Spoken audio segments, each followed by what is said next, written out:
Hello students, मैं Prince Kumar आप सभी को स्वागत करता हूं अपने परिवार यूडी रोजगार में। यह क्लास आप सभी को रीजनिंग का क्लास होने वाला है। इसमें आप सभी को टॉप 20 प्रश्न देखने को मिलेगा। हर एक प्रश्न आप सभी के एग्जाम के पैटर्न पर आधारित है, इम्पोर्टेंट है। तो आप लोग सभी प्रश्नों को यहाँ पे खुद से सोल्यूशन करना और राइट आंसर कॉमेंट में करते चलना है, ठीक है। तो चलो शुरू करते हैं। पहला प्रश्न देखो। पहला प्रश्न यहाँ पे आप सभी से पूछा जा रहा है, कहा जा रहा है निम्नलिखित प्रश्नों में से प्रत्येक शब्द या अक्षरों या संख्याओं का विषम युग्म छांटें। यहाँ पे आप सभी को शब्द दे रखा है। अब 4 शब्द दे रखा है, इस 4 शब्द में विषम शब्द की पहचान करना है। कैसे करोगे तो समझना कुछ इस तरह से हमारी बातों को। जैसे क्या कर रहा है भाई, समझो। अगर हम बात करें यहाँ पे ऑप्शन 1 का, तो गुड़। अब गुड़ यहाँ गन्ना है, तो कुछ इस तरह से समझो कि जो गुड़ है ना वह किससे चीज़ से बनता है भाई, तो गन्ना से। गुड़ जो बनता है गन्ना से, ठीक है। यहाँ पे बात करें धागा। धागा जो है वह तंतु से निर्माण होता है, यह भी बिल्कुल सही है, ठीक है। अगर हम धातु की बात करें तो धातु जो है यह अयस्क से निर्माण होता है, बिल्कुल सही है। लेकिन जब बात करें आमलेट, तो आमलेट जो होता है वह किससे निर्माण होता है, तो आमलेट जो होता है वह अंडा से होता है। किससे होता है भाई, तो अंडा से होता है। और यहाँ पे दे रखा है भोजन, इसलिए यहाँ पे भोजन जो है गलत है, इसके जगह अंडा होना चाहिए। तो हमें पूछा जा रहा है विषम युग्म छांटें, तो विषम युग्म मिल रहा है ऑप्शन नंबर सी, और यही हमारा राइट आंसर है, और यही हमारा बिल्कुल और बिल्कुल सही आंसर है। Option number C is the right answer, ठीक है। समझ पा रहे हो? तो चले नेक्स्ट प्रश्न पे देखो। 2 नंबर का प्रश्न समझना क्या है। 2 नंबर का प्रश्न पूछा जा रहा है कि निम्नलिखित प्रश्नों में से प्रत्येक में से शब्दों, अक्षरों, संख्याओं का विषम युग्म छांटें। इस बार आप सभी को 4 ऑप्शन जो दे रखा है अल्फाबेट से। अब इन चारों में बताना है कि सबसे अलग ऑप्शन कौन सा है, ठीक है। तो देखो कैसे समझेंगे हम, कुछ इस तरह से समझेंगे। सबसे पहले जब अल्फाबेट से अगर हमें विषम की पहचान करने होता है ना, तो हम लोग क्या करते हैं, अल्फाबेट पोजीशन लिख लेते हैं। जैसे जी का 7 होता है, पी का 16 होता है, और एल का 12 होता है, ठीक है। ओ का कितना होता है भाई, 15 होता है, एक्स का 24 होता है, और एस का कितना होता है, 19 होता है। एल का 12 होता है, यू का 21 होता है, और पी का 16 होता है, ठीक है। पी का 16 होता है, आई का 9 होता है, आर का 18 होता है, और एम का कितना होता है, 13 होता है। अब आप लोग बताओ यहाँ पे कि सबसे यहाँ पे अलग ऑप्शन कौन दिख रहा है। तो कुछ इस तरह से हम काटेंगे। तो देखो यहाँ पे अगर हम बात करें, यहाँ पे इस तरह से समझे, तो यहाँ पे क्या होगा भाई, तो अगर यहाँ पे देखो 7 है और यहाँ पे 16 है, तो यहाँ पे प्लस का कितना हो रहा है, तो 9, ठीक है, 9 हो रहा है। अगर हम बात करें यहाँ पे 16 और यहाँ पे 12 है, तो यहाँ पे क्या हो रहा है, माइनस हो रहा है। अब कितना का माइनस हो रहा है, तो 4 का, ठीक है, हो रहा है ना। अब उसी प्रकार 15 है और यहाँ पे 24 है, तो यहाँ पे भी प्लस का कितना हो रहा है, 9 हो रहा है। और 24 से यहाँ पे क्या हो रहा है भाई, तो 24 से यहाँ पे 19 हो रहा है, यानी माइनस का यहाँ पे कितना हो रहा है, तो माइनस का 5 हो रहा है, ठीक है। अब देखो 12 से यहाँ पे क्या हो रहा है भाई, 21 हो रहा है, तो प्लस के 9 हुआ है, ठीक है। अब 21 से 16 हुआ, तो यहाँ पे क्या हुआ, तो माइनस का 5 हुआ ना। माइनस का यहाँ पे क्या हुआ, माइनस का 5 हुआ। अब देखो यहाँ पे 12 से 18, 9 से 18 हुआ, तो प्लस का 9 हुआ, और 18 से फिर 13 हो गया, यानी माइनस का 5 हुआ। अब कहाँ पे समझ में आ रहा है, तो देखो इसमें +9 -5, +9 -5, +9 -5, लेकिन इसमें +9 और माइनस का 4 हो रहा है, यानी सबसे अलग ऑप्शन आपको ऑप्शन नंबर ए दिखा है, जो कि बिल्कुल सही है, बिल्कुल सत्य है। और आपका right answer option number A है, जो कि क्या है, तो बिल्कुल सही है, ठीक है, ऑप्शन नंबर ए। तो चलिए नेक्स्ट प्रश्न पे देखो। 2 नंबर का प्रश्न, 3 नंबर का प्रश्न समझना क्या पूछा जा रहा है। यहाँ पे आप सभी से पूछा जा रहा है कि विस्तार, विस्तार का जो संबंध फैलाव से है, वही संबंध संकुचन का किससे होगा। तो सबसे पहले हमें समझना होगा कि विस्तार और फैलाव में यहाँ पे रिलेशन क्या है, संबंध क्या है। तो देखो अगर हम बात करें विस्तार, विस्तार मीन्स बढ़ना, धीरे धीरे बढ़ना, जैसे ये है धीरे धीरे बढ़ रहा है, यानी विस्तार हो रहा है, ठीक है। और फैलाव का मतलब भी होता है धीरे धीरे फैलना, यानी बढ़ना। इसे हम क्या कहते हैं, तो इसे हम कहते हैं विस्तार या फैलाव। तो दोनों का अर्थ समान है, विस्तार और फैलाव दोनों का संबंध एक तरह है, यानी पर्यायवाची है, और यहाँ पे सामनार्थी शब्द है, ठीक है। अब उसी प्रकार संकुचन से हमें यहाँ पे कौन सा ऑप्शन यहाँ पे चयन करना है जो संकुचन के समान अर्थ दे यानी समानार्थी अर्थ दे। तो देखो परास की बात करें तो ये होगा नहीं, अगर हम विशाल की बात करें ये होगा नहीं, आयतन की बात करें ये होगा नहीं। संकुचन मिस होता है क्या होता है तो सिकुड़ना यानी छोटा होना, सिकुड़ के छोटा होना, और सिकुड़ना का भी अर्थ होता है सिकुड़ का छोटा होना। यानी यहाँ पे क्या होगा तो यहाँ पे जिस प्रकार विस्तार का संबंध फैलाव से है तो संकुचन का संबंध सिकुड़ना से होगा। यहाँ पे ऑप्शन नंबर बी होगा। क्या होगा option number B is the right answer. समझ रहे हो। और सभी प्रिय स्टूडेंट क्लास को लाइक कर देना, जो न्यू हो चैनल सब्सक्राइब करके बेल आइकन प्रेस कर देना, और साथ में टेलीग्राम लिंक डिस्क्रिप्शन में वहाँ भी ज्वाइन हो जाना ताकि हर क्लास का अपडेट आप सभी को मिलता रहे। ठीक है, चलो अगला प्रश्न देखना क्या कर रहा है भाई। 4 नंबर का प्रश्न, 4 नंबर का प्रश्न में करा है संख्याओं का सही संबंध। इस बार आप सभी को संख्याओं का सही संबंध बताना है। कैसे तो 12 का संबंध 156 से जिस प्रकार है समझना, तो 15 का संबंध उसी प्रकार यहाँ पे किससे होगा ये पता करना होगा। अब कैसे पता करोगे तो कुछ इस तरह से समझो, यहाँ पे 12 है और यहाँ पे 156 है। अब 12 से 156 हुआ तो कैसे हुआ, ठीक है। तो देखो 12 से 156 के पास या उसके आसपास जाने की कोशिश करो। अगर हम यहाँ पे 12 का स्क्वायर करते हैं तो 12 का स्क्वायर हमें 144 आता है। 144 यानी 156 के आसपास आ गए, ठीक है। अब 144 में हम क्या जोड़ें कि 156 आ जाए, तो यहाँ पे करोगे कि प्लस का 12 कर दो। क्या कर दें, प्लस का 12 कर देते हैं। यानी 4 और 2 6, 4 और 1 5 और 1 एकम 1, 156 आया। बिल्कुल आया। क्या किए कि 12 का स्क्वायर किए और जितना स्क्वायर करके आया उसमें 12 को जोड़ दिए। अब उसी प्रकार यहाँ पे अगर हमें 15 से यहाँ पे संबंध बताना है, क्या करेंगे तो 15 का हम स्क्वायर करेंगे, और 15 का स्क्वायर कितना होता है 2 2 5 225। अब इस 15 का स्क्वायर में हमें प्लस का 15 जोड़ देना है। अब हमें कितना प्राप्त होगा 5 5 10 और 2 1 3 1 4 और 2 240 यानी 240। ऑप्शन नंबर यहाँ पे बी है आपका राइट आंसर, और बिल्कुल बिल्कुल सही आंसर। यहाँ तक सभी विद्यार्थी समझ रहे हो। तो चले हम सब नेक्स्ट प्रश्नों पे। तो देखो यहाँ पे समझना 5 नंबर का प्रश्न यहाँ पे पूछा जा रहा है कि शब्दों का सही संबंध बताएं। शब्दों का सही संबंध बताना होगा। यहाँ पे कंगारू का संबंध जिस प्रकार फुदकना से है, तो सांप का संबंध उसी प्रकार यहाँ पे किससे होगा, ये हमें पता करना होगा। ठीक है, अब देखो हमारी बात को समझना। अगर हम बात करें तो कंगारू जो होता है वह फुदकना संबंध इस प्रकार है कि कंगारू जो चलता है वह फुदक फुदक कर यानी वो यहाँ पे छलांग लगा कर, छलांग लगाना को हम लोग फुदकना कहते हैं। यानी कंगारू को जब आप लोग देखोगे तो इस तरह से फुदक कर चलता है। ठीक है, अब उसी प्रकार सांप जो होता है, सांप किस प्रकार से चलता है भाई, काटना, चलना, कुंडलना नहीं, रेंगना। यानी सांप जो चलता है कैसे तो रेंग रेंग कर चलता है। यानी यहाँ पे आप लोग का right answer option number A होगा, बिल्कुल सही होगा। ठीक है, तो चले नेक्स्ट पे। देखो 6 नंबर का प्रश्न समझना क्या पूछा जा रहा है भाई। यहाँ पे पूछा जा रहा है कि श्रृंखला को पूर्ण करें। अब श्रृंखला को पूर्ण करना है, यह प्रश्न सीरीज वाले हैं। और कैसे सीरीज हैं तो देखो यहाँ पे 2 है, 6 है, 12 है, अगला पद हमें पता करना, और यहाँ पे 30 है। ठीक है, और यहाँ पे हमें राइट आंसर का पता करना है। तो हम लोग सिंपल सा समझेंगे कि यह सीरीज कैसे है, तो यह बढ़ते हुए ऑर्डर में चल रहा है, यानी बढ़ते हुए संख्या में आगे बढ़ रहा है।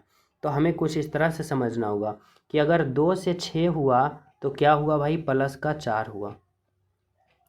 6 से 12 हुआ तो प्लस का क्या हुआ भाई, तो 6 हुआ। ठीक है, अब 12 से अगले पद हमें पता करना है, तो क्या करना पड़ेगा तो देखो अगर यहाँ पे 4 बढ़ा, यहाँ पे 6 बढ़ा, तो इस बार हमें 8 का बढ़ाना पड़ेगा।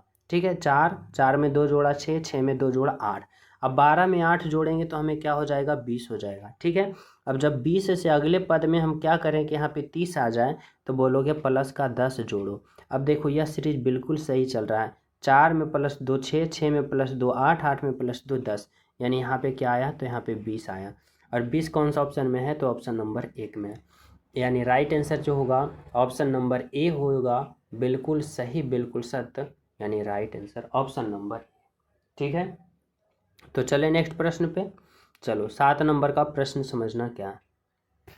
7 नंबर का प्रश्न यहाँ पे जो आप सभी से पूछा जा रहा है, श्रृंखला को पूर्ण करें, यानी यह श्रृंखला और इस भाट के जगह पे बताना होगा क्या होगा। ठीक है, तो देखो हमारी बातों को, यह जो श्रृंखला है अल्फा वर्ड और संख्या एक साथ दे रखा है।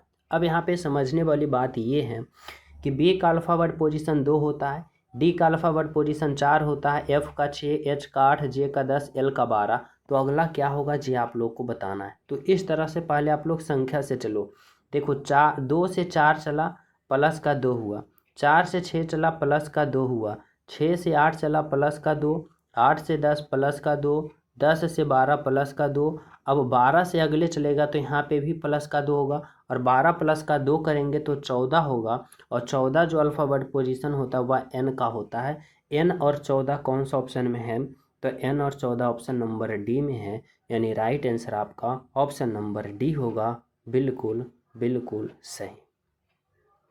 ठीक है, समझ पा रहे हो। तो चलिए नेक्स्ट पे देखो, 8 नंबर का प्रश्न समझना क्या है। कह रहा है लुप्त संख्या ज्ञात करें, मिसिंग नंबर बताना है कि इस भाट के जगह पे जो होगा वह क्या होगा। अब सबसे पहले यहाँ पे राइट आंसर पता करने से पहले ये पता करो कि यहाँ पे 266 जो आया वह कैसे आया। ठीक है, अब देखो अगर हमें 12, 10, 100, 144 से अगर हमें 266 लाना है तो हमें कुछ इस तरह से सोचना पड़ेगा कि देखो अगर हम इन चारों को आपस में जोड़ देते हैं। ठीक है, यहाँ पे क्या है भाई 100, 100, फिर यहाँ पे क्या है 144 है, यहाँ पे क्या है 10 है, और यहाँ पे क्या है 12 है। अब सभी को जोड़ देते हैं तो देखो 4 और 2 6, यहाँ पे 4 और 2 6 और 1 1 2, 266 आया, बिल्कुल आया, यानी सभी को अगल बगल को जोड़े बीच वाला आ गया। अब उसी प्रकार इसमें करना है, इसमें क्या करना है कि इन सभी को अगल बगल को जोड़ देना, हर बीच वाला हमारा राइट आंसर होगा। यहाँ पे कितना है 121 है, यहाँ पे कितना है 81 है, यहाँ पे 11 है, और यहाँ पे 9 है। ठीक है, अब सभी को जोड़ देना है। अब देखो यहाँ पे 3 और 9 कितना होगा 12 के 2 बाकी 1। ठीक है, अब यहाँ पे 8 2 10 11, 12 के 2 बाकी 1 और 1 1 2, 2 2 2, यानी 222 जो आया आपका right answer option number D में। यानी क्या निकल के आया भाई आपका राइट आंसर, तो यहाँ पे ऑप्शन नंबर डी निकल के आया, जो कि क्या है भाई, तो आपका बिल्कुल बिल्कुल सही है और बिल्कुल सत्य है आपका right answer option number D. ठीक है, तो चले हम सब नेक्स्ट प्रश्न पे। तो देखो समझना यहाँ पे 9 नंबर का प्रश्न क्या है। यहाँ पे पूछा जा रहा है कि लुप्त संख्या ज्ञात करें, मिसिंग नंबर बताना है कहाँ पे, तो इस भाट के जगह पे। अब इस भाट के जगह पे अगर हमें लुप्त संख्या मिसिंग नंबर बताना है तो इससे पहले हमें यह समझना होगा यहाँ पे कि यहाँ पे 225 जो आया है वह कैसे आया है। ठीक है, समझ पा रहे हो। अभी 225 आ जाए तब हमारा यहाँ पे भी राइट आंसर आ जाए। अब इस 12, 15 और 180 में हमें पता करना होगा। ठीक है, तो देखो सिंपल सा हमें कुछ इस तरह से अगर हमें यहाँ पे करें तो हमारा राइट आंसर बिल्कुल आ जाएगा। इस 12 में, इस 180 में इस 12 से हम भाग दे देते हैं, कितना आता है भाई, तो देखो 180 में अगर हम 12 से भाग देते हैं तो यह 15 मरतम कट जाता है। ठीक है, कितना मरतम कट जाता है, 15 मरतम कट जाता है। और यहाँ पे जो 15 है ना, और यह जो 15 आया, इन दोनों को अगर हम गुना करते हैं तो हमें 225 आ रहा है। समझ पा रहे हो क्या किए हम, समझना हम क्या किए कि यह जो नीचे वाला है 180 उसको हम 12 से भाग दिए, हमें 15 आया, और यह 15 और यहाँ पे जो 15 इन दोनों को गुना किए 225 आ गया। अब उसी प्रकार इस 210 में हमें 14 से भाग देना है। अगर हमें 210 में 14 से भाग देते हैं तो कितना आता है, तो देखो समझना यहाँ पे कितना है भाई, तो यहाँ पे 14 है, यहाँ पे कितना है समझना इस तरह से, यहाँ पे 210 है और यहाँ पे कितना है 14 है। ठीक है, कितना मरतम लगेगा, एक मरतम 14 हो गया, और यहाँ पे 7 आया, 0 14 बचे का 70, यानी भाग देने के बाद हमें यहाँ पे कितना है भागफल 15 आया, और इस 15 को इस 16 से हमें क्या करना है, गुना करना है। अब 15 को 16 से गुना करेंगे कितना आएगा, तो देखो 16 पच्चे का 80 के 0 बाकी 8, और 16 एकम 16 और 8 कितना होगा भाई, तो 16 8 कितना होगा 24, 240। अब 240 देखो ऑप्शन नंबर डी में है, यानी आपका राइट आंसर यहाँ से निकल के आया ऑप्शन नंबर डी इस था बिल्कुल राइट आंसर। ठीक है, ऑप्शन नंबर डी, समझ रहे हो। तो चले नेक्स्ट पे।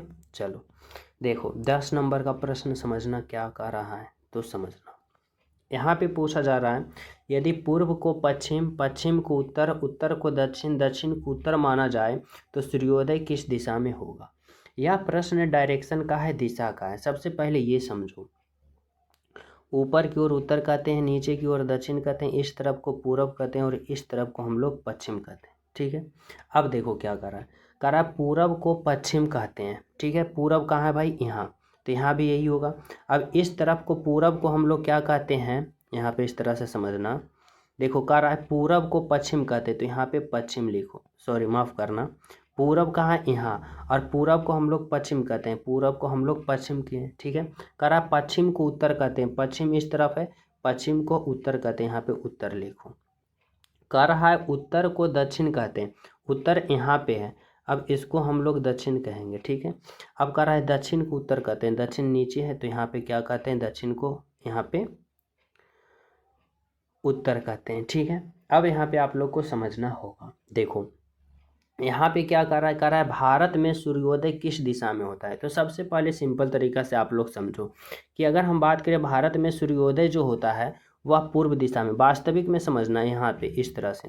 देखो अगर बात करें सूर्योदय जो होता है वह पूर्व दिशा में होता है, वास्तविक में पूर्व दिशा में, लेकिन इसके अनुसार यहाँ पे जो डायरेक्शन दिया इसके अनुसार आप लोग को बताना है कि भारत में यहाँ पे जो सूर्योदय होता है इस प्रश्न के अनुसार तो कहाँ होगा, इस तरफ ही होगा, और इस तरफ को आप लोग क्या कहते हो, पश्चिम कर रहे हो, पश्चिम कर रहे हो ना, तो यहाँ पे राइट आंसर पश्चिम दोगे। इस प्रश्न के अनुसार आपका राइट आंसर ऑप्शन नंबर क्या होगा, तो ऑप्शन नंबर सी होगा, पश्चिम होगा, बिल्कुल सही।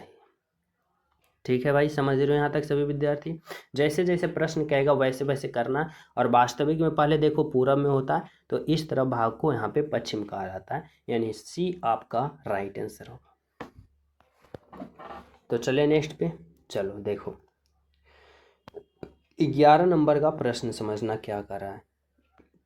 11 नंबर प्रश्न बहुत इंपॉर्टेंट है, कह रहा एट द रेट दर्शाने वाले फलक का विपरीत फलक पर स्थित चिन्ह ज्ञात करें। यानी बताना है एट द रेट यहाँ पे जो है ना, इसके जगह पे इसका विपरीत फलक पे जो कौन सा फलक आएगा।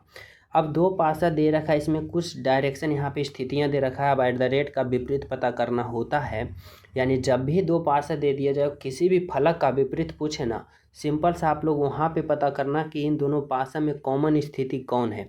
अगर हम बात करें कॉमन स्थिति का ना, तो इसमें इन दोनों में कॉमन स्थिति देखो, यहाँ पे क्या है, त्रिभुज है, और यहाँ पे क्या है, त्रिभुज है। ठीक है, और देखो यहाँ पे वर्ग है और यहाँ पे वर्ग है, यानी वर्ग त्रिभुज दोनों का दोनों कॉमन स्थिति है। ठीक है, अब जब दो पासा में दो दो स्थिति कॉमन हो जाता है और जो कॉमन नहीं होता वह एक दूसरे का क्या होता है, तो एक दूसरे का विपरीत होता है।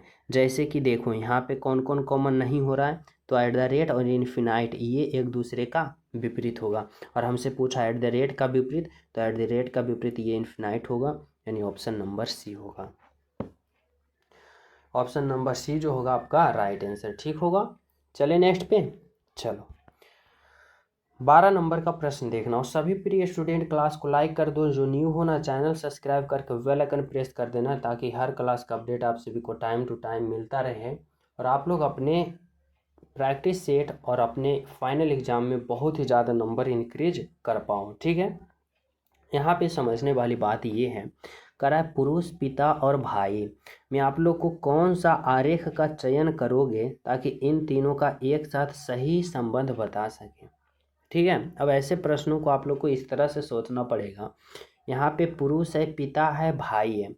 अब सबसे पहले देखो, अगर मैं सबसे पहले पुरुष के लिए गोला बनाया, तो देखो पुरुष के लिए गोला बनाया।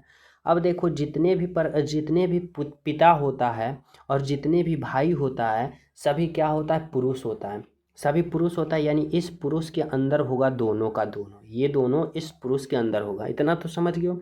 अब देखो यहाँ पे कुछ पिता की बात करें ना, तो कुछ पिता भाई होता है और कुछ भाई पिता होता है, यानी कुछ कुछ होता है। ठीक है, अब ऐसा ऑप्शन देखो, ऑप्शन नंबर डी में है, यानी आरेख नंबर डी आपका राइट आंसर है और बिल्कुल सही।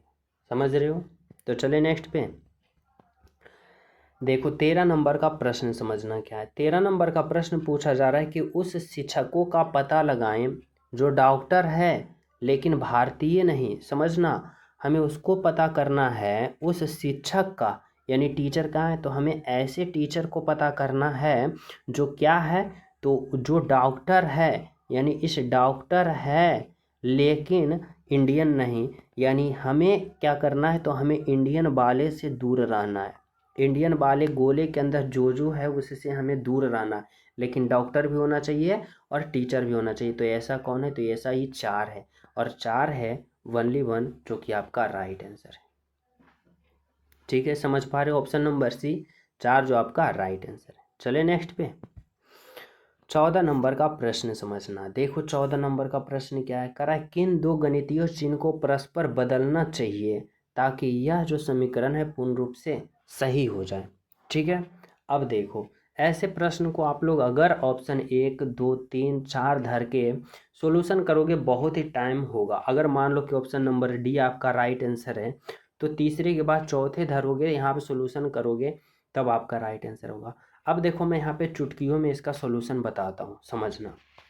देखो कैसे, सबसे पहले देखना है भाग। यहाँ जो समीकरण है सबसे पहले भाग चिन्ह देखो कहाँ है, यहाँ पे। ठीक है, अब देखो अगर 6 में आप लोग 24 से भाग दोगे या पूर्ण रूप से कटेगा, नहीं ने कटेगा, बटा में आ जाएगा, यानी यह जो समीकरण बिल्कुल यहाँ पे गलत दे रखा है। अब सबसे पहले इन ऑप्शन में देखो भाग का यहाँ चिन्ह कहाँ है, तो भाग का चिन्ह ऑप्शन नंबर डी में है। यानी हमें क्या करना है, घटाव के जगह भाग रखना है और भाग के जगह घटाव रखना है। अब घटाव के जगह भाग रखो तो घटाव कहाँ है, घटाव यहाँ है ना, और घटाव के जगह भाग रखेंगे, और 144 में जब 12 से भाग देंगे तो यह पूर्ण रूप से विभाजित हो रहा है, बिल्कुल हो रहा है। हमें सबसे पहले ऑप्शन नंबर डी को ही उठाना है। ठीक है, देखो घटाव के जगह भाग दो। ठीक है, यहाँ पे क्या है, तो 144 है, 144 है, यहाँ पे क्या होगा, 12 होगा, प्लस का 18 होगा, और गुना का 6 होगा, और फिर भाग के जगह घटाव देना है, और यहाँ पे 24 होगा। अब इसका हल करो। देखो अगर 144 में 12 से भाग देंगे हमें 12 प्राप्त होगा, फिर प्लस का क्या होगा, यहाँ पे 18 होगा, गुना का 6 होगा, माइनस का 24 होगा। ठीक है, अब हमें गुना करना है। 18 5 90, 18 छक 78 से 108 आ गया। उसके बाद प्लस का क्या हो जाएगा, 12 हो जाएगा, और माइनस का 24 हो जाएगा। ठीक है, और बराबर में हमें 196 लाना है, सॉरी खाली 96 लाना है। तो देखो अगर हम यहाँ पे बात करें कि 112 में 108 में अगर हम 12 जोड़ते हैं तो 100 कितना आता है, तो यहाँ पे 120 आता है। इन दोनों को जोड़ोगे तो कितना आएगा, 120 आएगा, और 120 में 24 जब घटा दोगे तो 96 आएगा, और यहाँ पे भी हमें 96 लाना था, बिल्कुल आ गया ना। तो यहाँ पे right answer option number D आ गया। तो इस तरीक़ा से हल करना है। ठीक है, चलो अगला प्रश्न देखना क्या करा है भाई, 15 नंबर का बहुत इंपॉर्टेंट प्रश्न है। करा है सही विकल्प का चयन करें, दिए गए शब्दों के कर्म को दर्शाता है। यहाँ पे अल्फा वर्ड वाले दे रखा है और इसको कर्म को दर्शाना है। ऐसे प्रश्नों को हम इस तरह से सॉल्व करते हैं कि सबसे पहले जो कॉमन स्थितियाँ होती है उसको हम कट कर देते हैं। ठीक है, जैसे देखो पी जो है इसमें सभी में कॉमन है, काट दिए। यू देखो इसमें सभी में कॉमन है, काट दिए। अब बचा यहाँ पे आर बचा, टी बचा, एस बचा। ठीक है, अब आप लोग बताओ कि सबसे पहले ए बी सी डी में कौन आता है, आर आता है, टी आता है, एस आता है। तो बोलोगे आर जो होता है 18 नंबर पे आता है, टी 20 नंबर पे आता है, और एस 19 नंबर पे आता है। यानी पहले कौन आता है भाई, तो पहले आर आता है। अब आर वाले को हमें पहले हल करना है, आर वाले को हम लोग क्या किए, काट दिए। ठीक है, पहले आर वाले में देखना, इन दोनों को भी स्टॉप करके रखना है। ठीक है, आर वाले में काट दिया, आर वाले में काटे, उसमें देखो फिर उसके बाद कौन कौन है, तो यहाँ पे भी है, एस है, पी है, ई है। अब इसमें सबसे पहले कौन आएगा, तो बोलोगे ई आएगा, ई आएगा तो यहाँ पे 4, पहले हम ई लिख देंगे। ठीक है, अब बचा भी बचा, एस बचा, पी बचा, तो सबसे पहले कौन आता है, तो भी आता है 22 नंबर पर, एस आता है 19 नंबर पर, पी आता है 16 नंबर पर, तो पी होगा। ठीक है, यानी 3। अब ये कट गया, यहाँ पे भी बचा, एस बचा। अब भी आता है 22 नंबर पे, एस आता है 19 नंबर पे, तो सबसे पहले कौन आता है भाई, तो एस आता है, यानी 2। ठीक है, उसके बाद कौन आ जाएगा, भी आ जाएगा 1। ठीक है, अब ये दोनों ये इतना का काम हो गया। अब काम करना है टी का और एस का। अब बताओ सबसे पहले कौन आता है, तो टी आता है 20 नंबर पर, एस आता है 19 नंबर पे, तो 19 नंबर पे आता है यानी 6 आएगा और अंत में तो 5 आ जाएगा। अब बताओ ऐसा कौन सा ऑप्शन है, तो ओनली वन देखो ऑप्शन नंबर डी है आपका राइट आंसर। ठीक है, चलो अगला प्रश्न समझना क्या कर रहा है 16 नंबर का। कर रहा है 16 नंबर का कि दर्पण को नीचे दिए गए चित्र के अनुसार एम एन पर रखे जाने पर दी गई आकृति का दर्पण से निर्मित सही प्रतिबिंब चयन करें। यहाँ पे एम और एन क्या है, दर्पण है, और इसका प्रतिबिंब जो बनेगा किसके अनुसार बनेगा ये पता करना है। कैसे करोगे, सिंपल सा, यहाँ पे क्या होता है, दर्पण प्रतिबिंब में दाएं वाला फिगर बाएं में चला जाता है और बाएं वाला दाएं में।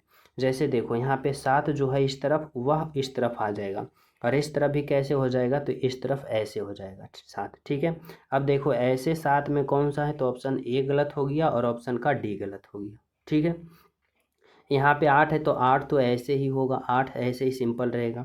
फिर डी देखो, डी जो इस तरफ इसका मुंह है, तो उलट के इसका मुंह कैसे हो जाएगा, इस तरफ हो जाएगा, यानी यहाँ पे देखो ऑप्शन सी भी गलत हो गया। ऑप्शन बी जो यहाँ पे है वह ओनली वन आपका राइट आंसर है और बिल्कुल सही है, जो कि बी जो है बिल्कुल बिल्कुल सही है। ठीक है, समझ पा रहे हो, option number B is the right answer.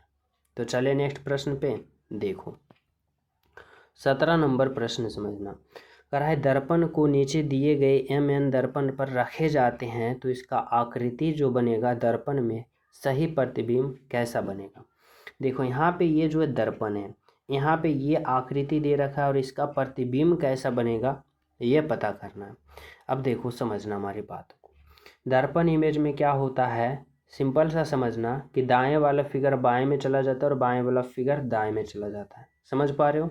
अब इसमें क्या होगा, देखो अगर इसको जब उल्टोगे तो यह वृत्त जो है वृत्त ही रहेगा। आप सभी में देखो वृत्त है, ठीक है, लेकिन जब बात करते हैं ये रेखा ऐसे है ना, तो इसको इससे पहले आप लोग ये समझो कि इसका मुंह इस तरफ है तो इसका मुंह उलट के यहाँ पे इस तरफ आ जाएगा, और इस तरफ उल्टा हुआ देखो ऑप्शन ए गलत, ऑप्शन सी गलत, ऑप्शन डी गलत। सिंपल सा आपका right answer option number B होगा, बिल्कुल राइट आंसर होगा। ठीक है, चलो 18 नंबर का प्रश्न समझना क्या है। यहाँ पे बताना है कि यहाँ पे कटिंग एंड फोल्डिंग वाले प्रश्न है। कह रहा है कि यहाँ पे अगर इस तरह से कटा हुआ कागज है, इसको इस तरह से ओपन करोगे तो किसके तरह बनेगा ये पता करना है। तो देखो कैसे हल करेंगे ऐसे प्रश्नों को समझना। यहाँ पे देखो हमें क्या कर रहा है, नीचे की ओर मोड़ा है तो जस्ट इसको खोलेंगे ना, तो इसको उल्टी अपोजिट तरह खोलेंगे यानी ऊपर को, यानी सबसे पहले हमें इसको ऊपर की तरफ उलट देना है। अब जब ऊपर की तरफ उल्टेंगे तो यह त्रिभुज इस तरफ है, तो यहाँ पे जब उल्टोगे ना तो इसका मुंह कहाँ हो जाएगा भाई, तो इसका मुंह नीचे की ओर हो जाएगा, इस तरह से ऐसे हो जाएगा, यह त्रिभुज यहाँ पे आ जाएगा। और यह गोला जो, सॉरी यहाँ पे माफ़ करना, यह जो त्रिभुज यहाँ है ना ऊपर की ओर चला जाएगा, ऊपर के जगह, यानी इस तरह से ऐसे आ जाएगा। ठीक है, और यह जो गोला यहाँ है यह गोला यहाँ आ जाएगा, और यह जो बना हुआ आयत है ना, यह आयत बना हुआ यहाँ पे रंगा हुआ आयत, यह रेखा ऐसे हो जाएगा यहाँ पे। ठीक है, जस्ट यहाँ पे हो जाएगा। अब जस्ट इसको टर्न ओवर करोगे कैसे, तो इधर का रहा है तो इसको इधर के करना है, यानी इस तरह से समझो हमारी बातों को। इसको हम इस तरह से उल्टेंगे तो यहाँ पे क्या हो जाएगा, तो समझना यहाँ पे जो त्रिभुज है वह यहाँ पर भी त्रिभुज हो जाएगा, यहाँ पे जो त्रिभुज है वह यहाँ पर भी त्रिभुज हो जाएगा, यहाँ पे जो गोला है यहाँ पे भी जो गोला है, और यहाँ पे आयत ये रंगा वाला भाग ये रंगा वाला भाग। अब ऐसा देखो कौन सा ऑप्शन में दोनों तरफ रंगा हुआ, इसमें भी है, इसमें भी है, इसमें भी है, इसमें भी है। ठीक है, 4 गोला होना चाहिए, 4 गोला होना चाहिए, बिल्कुल सही है। लेकिन यहाँ पे समझना त्रिभुज का डायरेक्शन देखो, इसका मुंह ऊपर की ओर दिया गया है, लेकिन नहीं होना चाहिए, कैसे होना चाहिए, तो ऐसे होना चाहिए, ऐसे होना चाहिए, ये गलत। यहाँ बीच में होना चाहिए लेकिन साइड में ये गलत, और यहाँ पे तो एक ही त्रिभुज है, ये गलत। Only one option number C होगा आपका राइट आंसर। ठीक है, चलो 19 नंबर का प्रश्न समझना। 19 नंबर भी बहुत ही इंपॉर्टेंट प्रश्न है। कह रहा है कि अगला वाला आकृति जो होगा क्या होगा। सबसे पहले सिंपल तरीका से समझो।